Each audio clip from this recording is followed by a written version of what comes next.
Update po muna tayo dito sa binabantayan nating bagyong si Opong mula sa nilabas natin Tropical Cyclone Bulletin kaninang 11 p.m.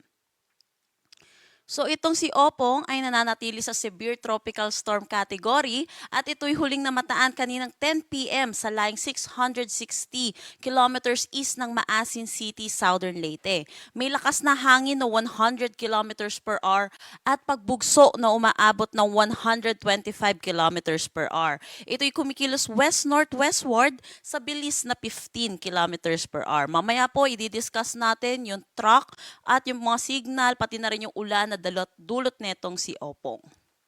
Samantala, patuloy naman yung paglayo netong bagyong si Ragasa, yung binantayan po nating sinando sa ating bansa at wala na rin naman itong direktang epekto sa anumang parte ng bansa natin.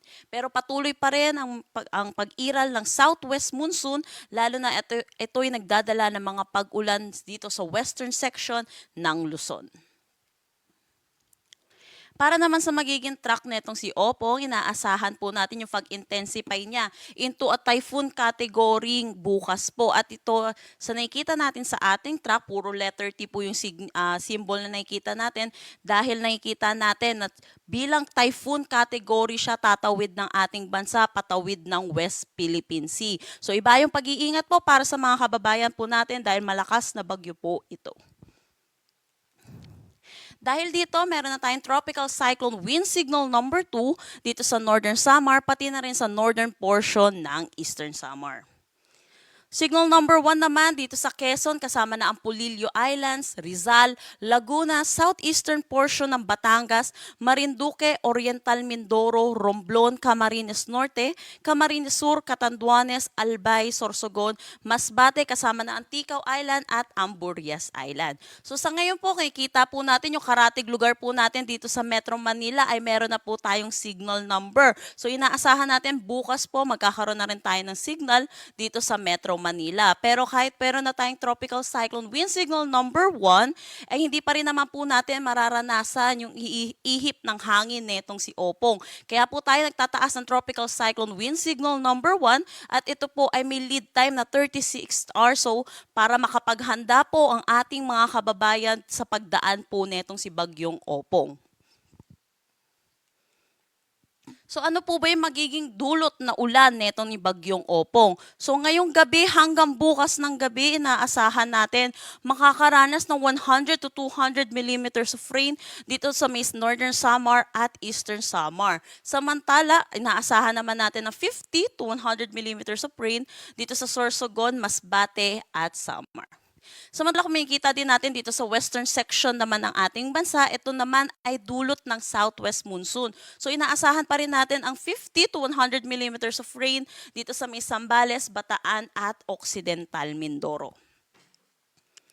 Bukas po ng gabi hanggang Friday evening, ito po yung araw ng pagtawid netong si Bagyong Opong dito sa ating kalupaan. So makikita natin meron na tayong mga above 200 millimeters of rain, lalo na dito sa may Northern Samar, Sorsogon at Masbate.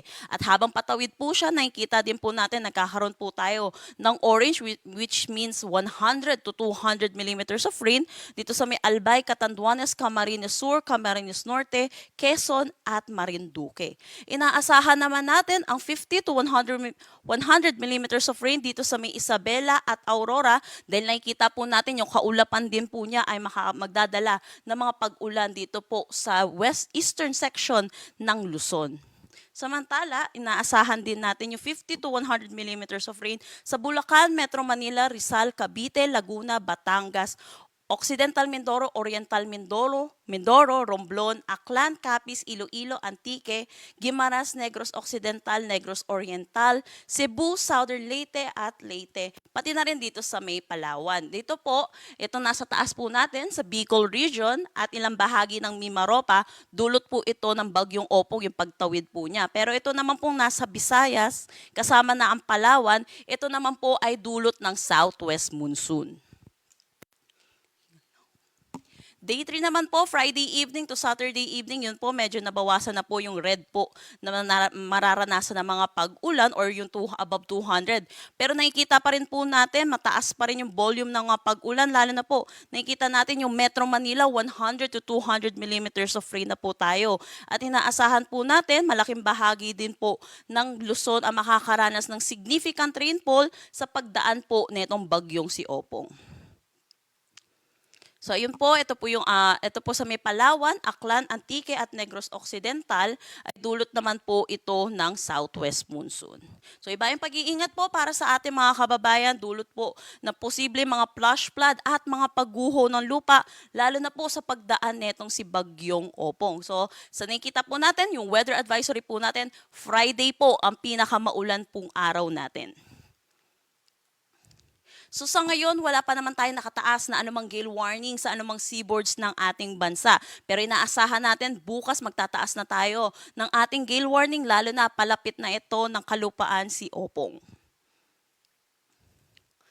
So ano naman po ba yung warning po natin pagdating naman po sa daluyong or storm surge? Inaasahan po natin at 2.1 to 3 meters na mga alon dulot po dito sa eastern coast ng Camarines Sur, Catanduanes, eastern coast ng Albay, eastern coast ng Sorsogon, northern coast ng Northern Samar. 1 to 2 meters naman po dito sa may Batangas, Quezon, Oriental Mindoro, Romblon, Marinduque, Camarines Norte, western coast ng Camarines Sur, Albay, Sorsogon, samantala sa buong Masbate, Samar, Eastern Samar at Biliran. So yun po, abayang pag-iingat po ulit sa ating mga kababayan, makinig po tayo sa mga ating local government units tungkol po sa mga paglikas na kakailanganing gawin. So yun po, meron pa rin naman tayong southwest monsoon na umiiral dito sa ating bansa. So nakakaranas pa rin po tayo na malalakas na bugso ng pag-ulan lalo na ngayong gabi hanggang bukas dito sa malaking bahagi ng Luzon kasama na ang Metro Manila at ilang bahagi ng Visayas at dito na rin po sa Mindanao. So yun po muna yung update po natin dito sa bagyong si Opong. So yun po, iba yung pag-iingat po lalo na sa mga kababayan po natin na dadaanan po netong bagyong si Opong. Dahil typhoon category po itong si Opong na nakikita natin, pinakamataas natin tropical cyclone wind signal na itataas ay signal number 5. Yun po muna yung update natin kay Opong galing po sa Tropical Cyclone Bulletin ng 11 p.m. Next po natin ay mamayang 5 a.m. Yan po muna latest dito sa Pag-asa Weather Forecasting Center. Chanel Dominguez po, magandang gabi.